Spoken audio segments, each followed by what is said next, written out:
A Sreenivasan വധക്കേസ് പ്രതി മുഹമ്മദ് അലിക്ക് ഒളിത്താവളങ്ങൾ ഒരുക്കിയവരിലേക്ക് അന്വേഷണം. പ്രതിക്ക് നാട്ടിലും വിദേശത്തും 4 വർഷത്തോളം സുരക്ഷിത താവളങ്ങളും സാമ്പത്തിക സഹായങ്ങളും ലഭിച്ചിട്ടുണ്ട്.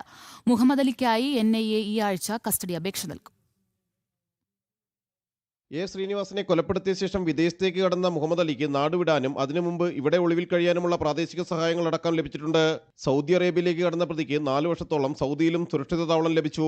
2022 ഏപ്രിൽ 16-നായിരുന്നു RSS പ്രവർത്തകനായിരുന്ന എ ശ്രീനിവാസനെ PFI ഭീകരവാദി സംഘം വെട്ടിക്കൊലപ്പെടുത്തിയത്. കൊലപാതകത്തിൽ നേരിട്ട് പങ്കെടുത്തവരും ഗൂഢാലോചനയിൽ ഉൾപ്പെട്ടവരും കൃത്യത്തിന് പിന്നാലെ വിദേശത്തേക്ക് കടന്നിരുന്നു. നിരോധനത്തിന് ശേഷവും PFI സംഘങ്ങൾക്കായി വിദേശത്തു നിന്നും ഫണ്ടുകൾ എത്തുകയും ചെയ്തിട്ടുണ്ട്. ശ്രീനിവാസൻ വധക്കേസിൽ ഉൾപ്പെട്ട പ്രതിയാണെന്ന് അറിഞ്ഞുകൊണ്ട് തന്നെ ചില മലയാളികൾ മുഹമ്മദ് അലിക്ക് സംരക്ഷണമൊരുക്കുകയും വിവരങ്ങൾ രഹസ്യമായി സൂക്ഷിക്കുകയും ചെയ്തതായാണ് NIAക്ക് ലഭിച്ച വിവരം. ഇന്റർപോൾ റെഡ് കോർണർ നോട്ടീസിൽ സൗദി ജിദ്ദയിൽ വെച്ച് പിടിയിലായ മുഹമ്മദ് അലി 3 മാസത്തോളം ഇവിടെ തടവിലായിരുന്നു. ഒറ്റപ്പാലം സ്വദേശിയായ മുഹമ്മദ് അലി NIA രജിസ്റ്റർ ചെയ്ത PFI രാജ്യവിരുദ്ധ കേസിലും എ ശ്രീനിവാസൻ വധക്കേസിലും 53-ാം പ്രതിയാണ്. PFI ആയുധ പരിശീലകരുമായും മുഹമ്മദ് അലിക്ക് അടുത്ത ബന്ധമുണ്ട്. ജനം, കൊച്ചി.